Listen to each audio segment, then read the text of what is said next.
completely human with a diagnosis that is only a part of who I am.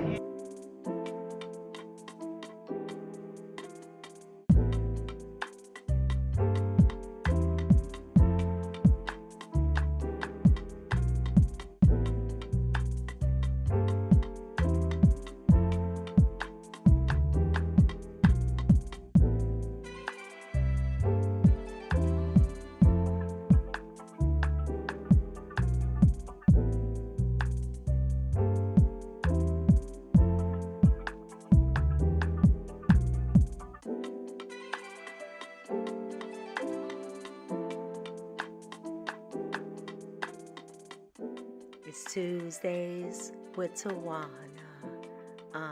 Let's get it. You ready? Let's go. Hey. What's good, beloveds? It's Tuesdays with Tawana. Hey. Let's get it. Let's You go. ready? Let's go. Hey. What's good, fam? Sorry for the delay, but a delay is not a denial. Yes. You know, when you get two sisters, two beloved sisters, two beautiful black women, two amazingly divine black women in a city together, things happen. Yes. So I welcome you to Tuesdays with Tawana, with Dr. Tad, and our special guest, Reverend Dr. Tammy Denise.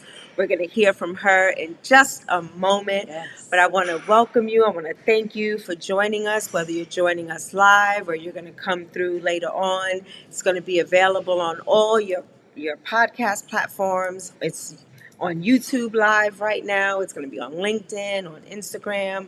So all over the place, because we are talking about Breast Cancer Awareness Month, Domestic Violence Awareness Month, and today's topic is You Don't Know My Trauma. So for those of you who are joining us for the first time, welcome. What we do is we build community one womanist episode at a time. So you pop something in the chat, I'm going to insert your voice into this narrative, because it's not just all about what we are going to talk about. Add your story, add your comment, add your question, your curiosity. We really want to have this dialogue for the next 30 minutes. So without further ado, I must introduce my dear sister, my beloved friend, my cancer coach, my ride or die, my colleague in ministry, all of those things and then some. We have been friends and sisters for maybe since 2008, somewhere around there. Somewhere around Who's there. counting? Who's counting? Who's counting? Long enough. Listen, if y'all only knew what we have been doing over the last couple of days. So start. If we bust out with something, just ride with us. with it. Just Just ride get with on the us. train. So help me welcome the Reverend Dr. Tammy Denise, who is the president and co-founder of Carrie's Touch, which is an amazing breast cancer organization that humanizes the experience, that celebrates the 59% as we work to reduce the 41% of Black women who die disproportionately to white women. So I'm going to stop talking so we can hear from our beloved. If you would be so kind to say a few words to the peoples. Well, first and foremost, can I get a clip of that introduction? The way you did that, Absolutely. I'm like, the experiences of Black women who celebrate the 59% as a response to the 40. You better say a thing. You That's know, I'm all always I know. dropping jewels when I'm with you, because you are a Dropping phenomenon. jewels. Remember that? Don't mess with me right now. No. Hello to all of your amazing followers and supporters of Tuesdays with Tawana. I mean, when you sit with greatness, you have to be great. So let's get it. Wow. Whew. Okay. So, Reverend Dr. Tammy Denise continuously inspires me. And on last night, you know, it's like a preacher that prepares a sermon and then the Lord speaks and you need to shift, whether it's 5 minutes before you're about to preach, the night before. And this is one of those moments where we were having some sister time and we were talking about trauma. We don't even remember how we got there or what the question was, but Tammy said something so profound, and I thought that it would be not only appropriate and timely, but powerful for not only our domestic violence survivors and those who are in domestic violent relationships, but those who are also healing from breast cancer or healing from any other forms of trauma. So I want to open up this space for Tammy to just speak from her heart. I won't prompt. We may ask some questions to keep the conversation going, but the words that Tammy shared on last night are forever etched in my heart. So, can you say a bit more about Black women, Yeah. trauma, Yeah. and how we are called Mm-hmm. or expected to respond with all the stuff that's going on in our worlds? Yeah, yeah, yeah. Well, thank you so much for just opening up your platform to allow me to share just a little bit of my experiences and some of the work and the research that Carrie's Touch continues to do, focusing and centering Black women and what we go through. I know this podcast episode is entitled "You Don't Know My Trauma." But I'm pushing back a little bit because I want us to stop claiming trauma and owning trauma.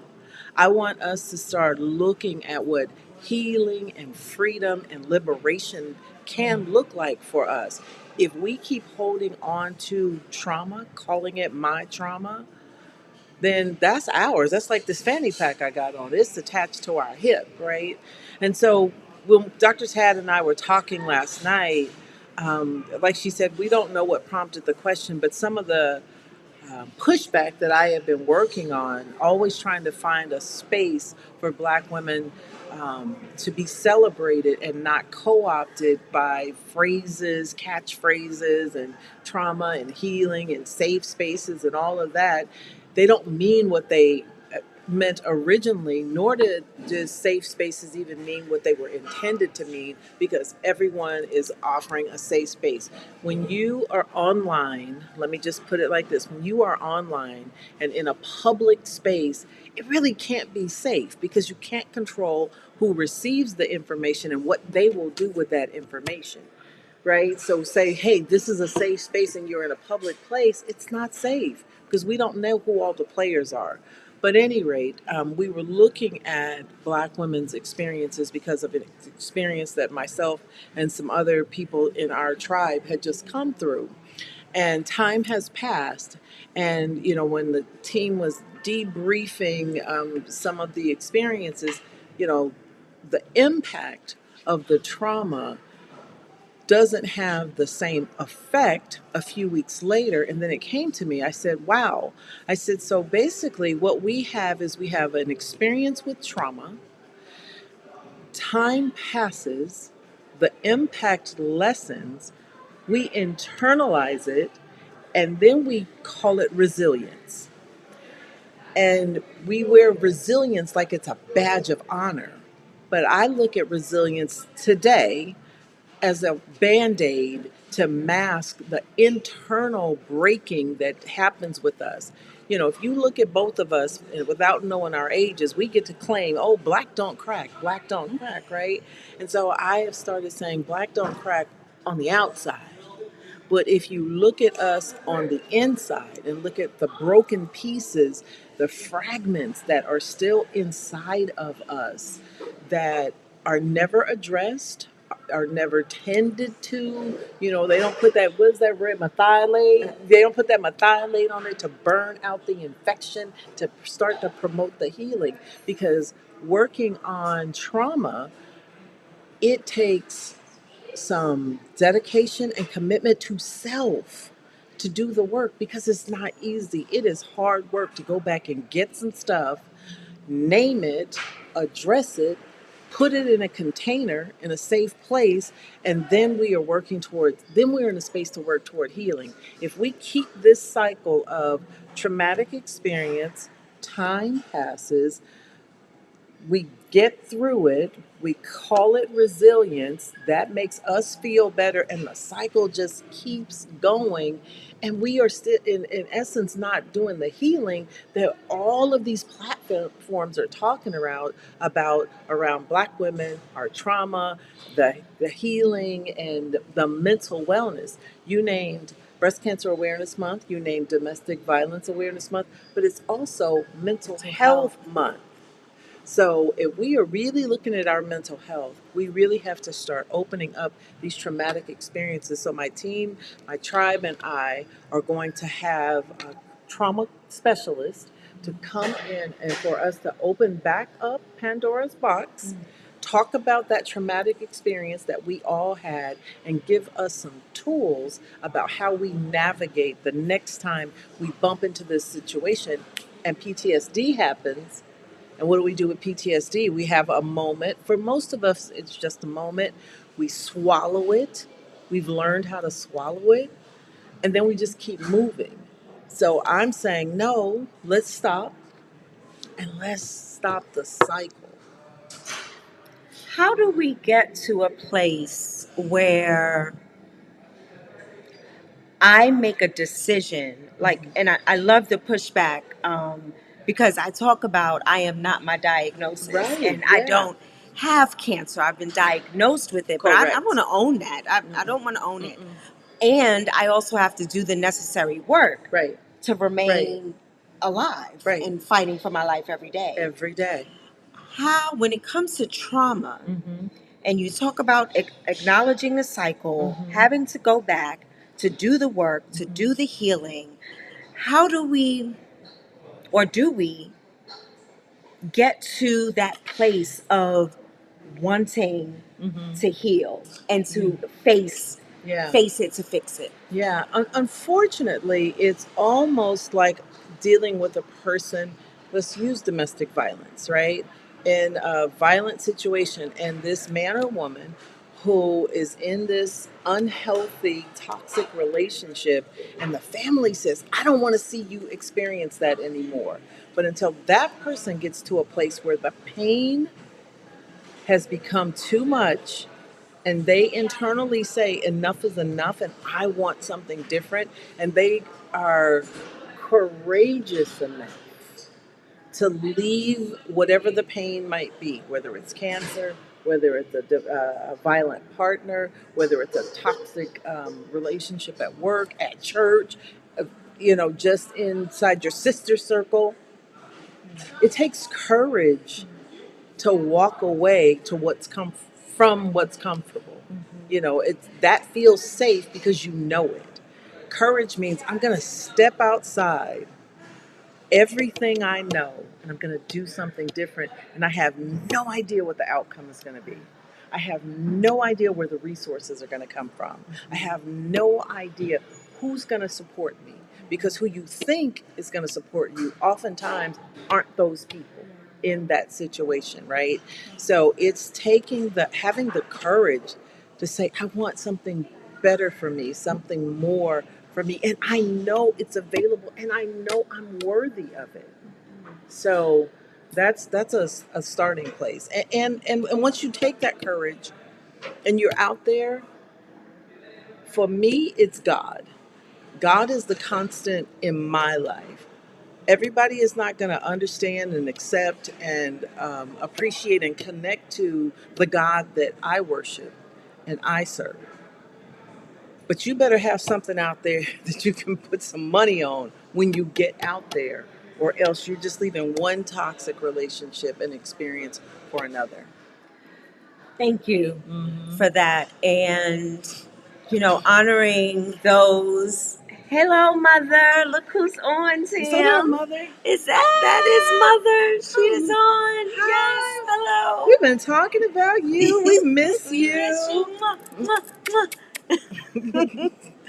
So, identifying and having the courage, one, identifying it, and then having the courage to step out, Right. and then having the courage to sit in the unknown because we can't control Mm-hmm. the outcomes. Right.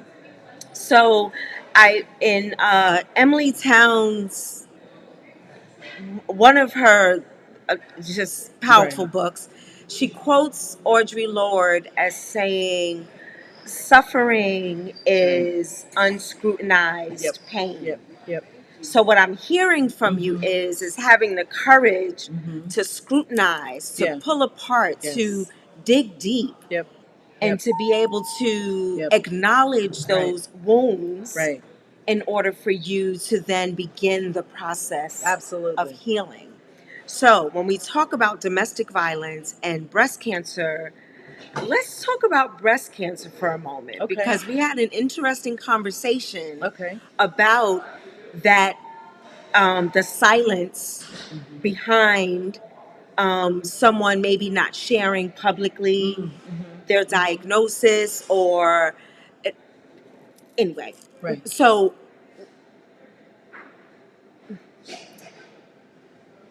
say more about what we talked about last night with I don't. leaders and breast cancer. Yeah. And I don't remember specific. I remember the conversation. I don't remember specifically the point that you might be making. But what I will say about that is that oftentimes Black women don't have permission to not be perfect, and so as a result of not being perfect, we can't let others see our pain points.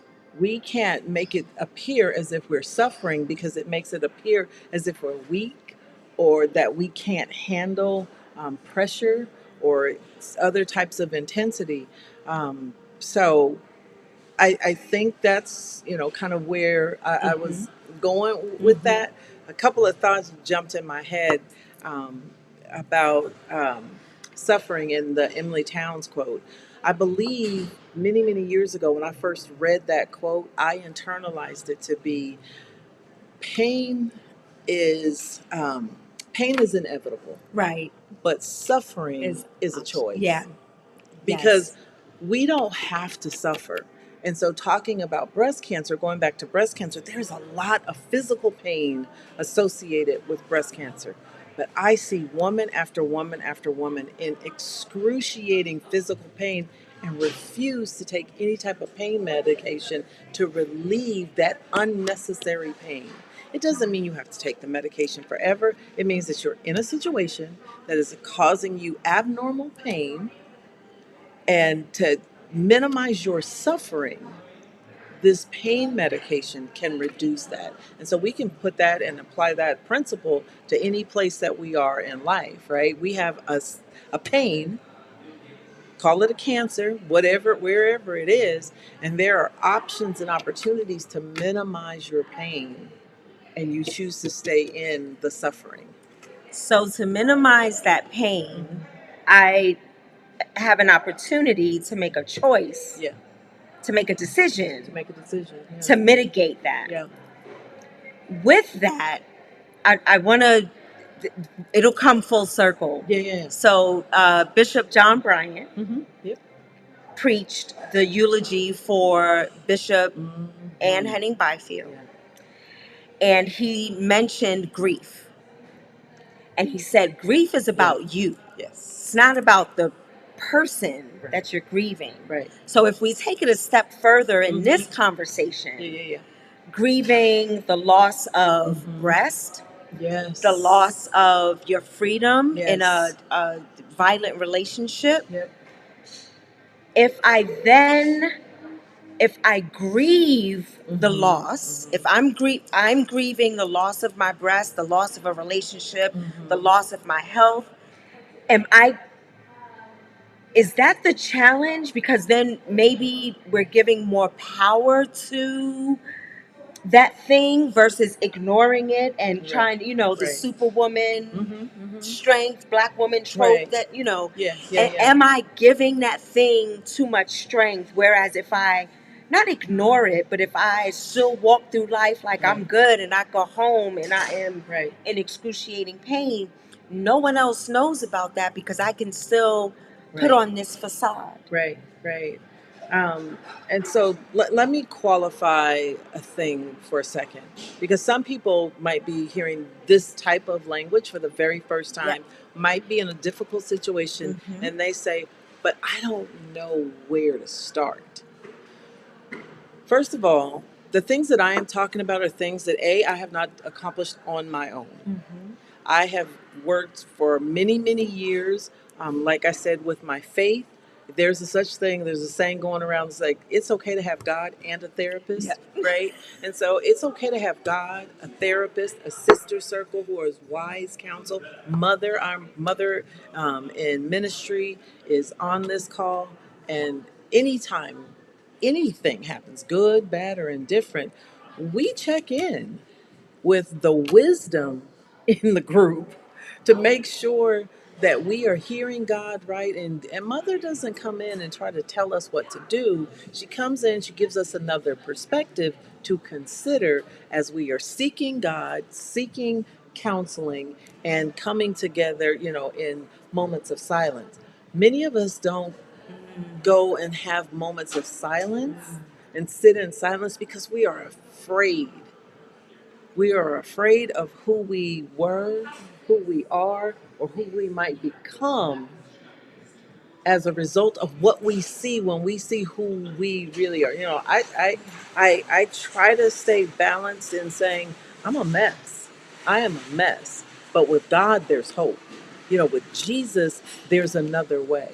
And for me, God has been that constant in my life that no matter whatever happened, no matter when it got dark, when I felt like I was drowning, or when I had to sit alone in silence and dealing with Tammy Denise, who is a whole hot mess by herself.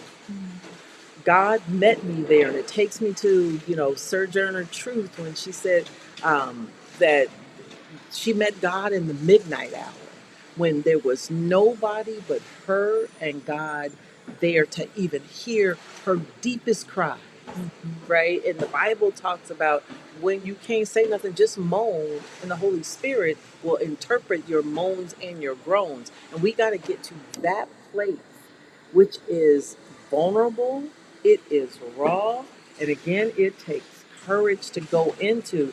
And more importantly, when you come out of it, you better have a team of people there waiting on you to help you navigate the space. We talking about you, both of us with breast cancer, both of us with stories around domestic violence, and both of us just having to figure out who are we in this season once we've left a traumatic experience.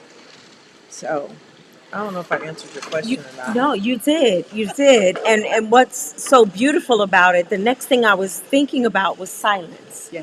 and how whether it's domestic violence or breast cancer, there's this we would do ourselves a disservice if we use a blanket statement that your silence will kill you, Right. because Right. there are times when your silence will save your you. life. Yeah. Even in someone who is, say, a notable figure who is diagnosed with a terminal disease, people, if I'm not silent, Right. people will still pull on me. Yep. And one of the things you taught me as my cancer coach was to say no. You don't have to answer that phone call. You don't have to answer that text Right. message. Right. Every bit of energy you need to heal and hold on for yourself. So sometimes your silence is what will save you. And then there are other times when your silence will harm you, because say more about when you were talking about holding that trauma and what it does to our bodies, whether we're diagnosed with a disease or in a domestic violent relationship. Yeah. And so I think, there's a study called the ACEs, the early child, I always forget what the A is, but adverse early childhood experiences. And so that test is given to adults to assess the level of trauma that um, they have experienced in their lives as children. And there's 10 questions, and based on the number of questions that you answer yes to helps medical professionals determine what type of dis-ease you may be prone to as an adult. So there's 10 questions. I answered 10, all 10 questions as yes. Have you seen someone murdered? Have you experienced domestic violence? Have you lived in poverty? And I don't know all of the questions off the top of my head, but I feel like being aware of those answers to that question, then being diagnosed with breast cancer first, put me in a position where I had to be silent and I had to go to God, because I prayed and said, God, please heal my body. Take this away from me, right?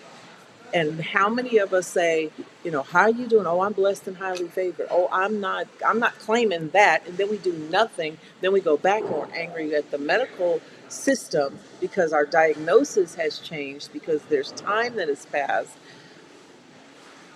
So I was upset with God because I prayed and I knew God. I felt God tell me, daughter, you are healed. And carry your butt to that doctor. I heard that in silence as I'm having this conversation with God. God, I heard you tell me I'm healed. But then I had to go get silent one-on-one with God. Girl, take your butt to that doctor. Go get that cancer out of your body. And then we can negotiate how you want to do it, because you have options. Many of us go to the doctor and we don't have options because we wait so long because of fear. Now that's the silence that kills us. But when it's productive silence, intentional silence, planned silence, that's the silence that can save our lives. I want to read a quote about silence. Viktor E. Frankl wrote, "Between stimulus and response, there is a space. In that space, there is the power to choose our response. In our responses, our growth and our freedom." So in those responses, you have growth and you have freedom if you so choose to accept this assignment. Right. There is also a Zen saying that says, don't bother to speak unless you can improve on the silence. And what, for me, it wasn't this self-aggrandizement, this perfection, this I got to get it right in order to say and do all the right things, Right. but it's being comfortable in the discernment process of whether, is it my time? There's a time for everything, right? So is it my time to speak? Is it my time to be silent and to reflect on what I need? Because it's important for me to know what I need, Right. because then I can't tell you Right. what I need. I can't Right. tell you Right. or help you understand how to treat me. See me. Right. Today, I had an opportunity to sit on a panel and I said, AI is great. AI is going to give us all this information and help us with clinical trials and give us data that we may not have had, and all of that is great. But if you don't see me and my situation and my circumstance and my trauma and the medical racism and the medical deserts and food deserts and the cultural aspect of not naming that situation, all that AI goes out the window. It means nothing. Yeah. It means nothing unless you can apply it Right. to our particular situation and circumstance based on so many layers, right? Our community, how we were raised, our race, unfortunately, is a social construct, but it's still a part of our unfortunate demise, because we're being killed mind, body, and soul. Yes. Socially, economically, the list goes on. So as we're winding down, what is something that you want to leave with our audience, whether it relates to breast cancer or domestic violence or both? There might be something that you can kind of share that applies to both. There is an African proverb that is accredited to Bishop Desmond Tutu. That's the concept of Ubuntu. I am because you are, right? And I'm always adding on to somebody else's phrases. So what I say is, I am because you are, because God is. And so for me, if I were to leave anything in this conversation for people to ponder, it's really understanding Ubuntu. So many of us suffer alone in silence. You know, I say the strong black woman, trying dismantling the strong black woman means, you know, tearing down, trying to be all things to all people all the time perfectly while suffering alone in silence. Know that there is always somebody available. And so, in the circle of Ubuntu, I like to look at serving people from the margins to the center. The center is always going to have what it needs. AI. It's the most advanced technology happening in medication right now. And the folks in the center are going to get the best part of what AI has to offer. But if you look at the circle, you know, Carrie's Touch has a circle of Ubuntu. So the circle of Ubuntu are those close people. It might be one person, it could be 5 people that you call and you can trust on. The other people are a phone call away. You've got those people, you've heard them say it. Hey, if you just need me, give me a call. You take 50% of them who won't respond to the call, but you still have 50% who do respond to the call. Say you have 90% that don't respond to the call. You still have 10% that respond to the call. Then you have the people that are a one and done. You have people that'll come, they'll do one thing for you, and that's it. You won't see them anymore, they're gone away. Then on the margins is for me is where community happens because it's your groups, it's your women's groups, it's your church groups, it's your work groups, it's your close friends. Those people will band together to form like a force field around you to My God. protect you, right? So if we look at Ubuntu from I am because you are, and then we add God is, that's all the people in the circle all the way down to the center. Wow. So, thank you, Reverend Dr. Tammy Denise, for this generative conversation. Carrie's Touch is an amazing organization. It is 18 years old. Yeah, we're Eight- old enough to vote. But vote. Vote. Vote. Vote. 18 years old, Carrie's Touch, CarriesTouch.org. Find out more about Carrie's Touch. Donate to Carrie's Touch during Breast Cancer Awareness Month and beyond, because we are dealing with breast cancer 365 days, 24/7. Yes. Also, learn of her story about Carrie's Touch and why it's called Carrie's Touch. So we honor Tammy Denise's mom in this Carrie, space. yes. Carrie, we speak her name. Yes. We are grateful for her spiritual presence right now, because this is the work, this is the legacy This is her legacy. that people like Carrie have Yeah. left behind. Yes. And we are carrying it on, Yeah. speaking Yeah. truth to power, Yeah. inserting our Black voices, Yeah. our agency, our divinity, Mhm. our community into this narrative that often ignores us. Mother is affirming us Is right she? now. Yes, she is saying this is good stuff. Say Oh. that. Yes. Thank you, Thank Mother. you, It's so Mother. timely that you were on and that Oh, you wow. caught us, because Yeah. you are our mother Yes. in ministry. So finally, for those who are watching the video, the ticker across the top always has the number to domestic violence, 1-800-799-7233.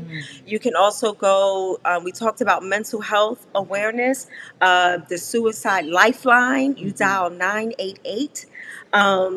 For breast cancer awareness, go on to carriestouch.org to get more information about a plethora of things. This is a wealth of knowledge, divine knowledge. No And fake donate. news. And donate. Look, donate, donate. donate. We donate. We like money. We have facts, Yeah. real life stories. No fake news, no making up stuff. You know, Tammy said to me, we as Black beloveds are at the top of the spectrum when it comes to diseases. And that's not a gold star or a banner that we want to carry. We want to change those numbers and Yes. begin to really share information to remove the guilt and shame out of disease, out of domestic violence, and really unveil it, because that's the only way that we are going to be able to know that this is happening Mhm. and I have a part to play in this. We are all called to fill a gap in this life. We are made in God's image and likeness for a purpose. All of you, each of you under the sound of my voice. So find where you fit in and begin to fill that gap so we can be loving and compassionate and supportive and helping one another. We don't have to, we are called to bear one another's burdens. So I I just think, want to insert yeah. really quickly. We are at the top for mortality of all diseases, not incidence rate, Hmm. but mortality, which is worse. There you go. I need to say no more. Thank you for Thank you. joining us. Thank you Thank you. so much. Thank you. Um, Mhm. yeah, we needed to really record ourselves live like the last few days that we were together. But I'm glad we had this opportunity to Yeah. share this. It'll be on Sure. all platforms. Share this with beloveds, and hopefully this will be the video to make sure that someone takes that first step Yeah. toward their healing Yeah. journey. I love y'all dearly. Thank you Thank so you. much for joining. And we will see, well, I will see you on next week. I love y'all. Let me find my credits for my brother and his friend who made the music and stuff for me. So peace out, beloveds. Later.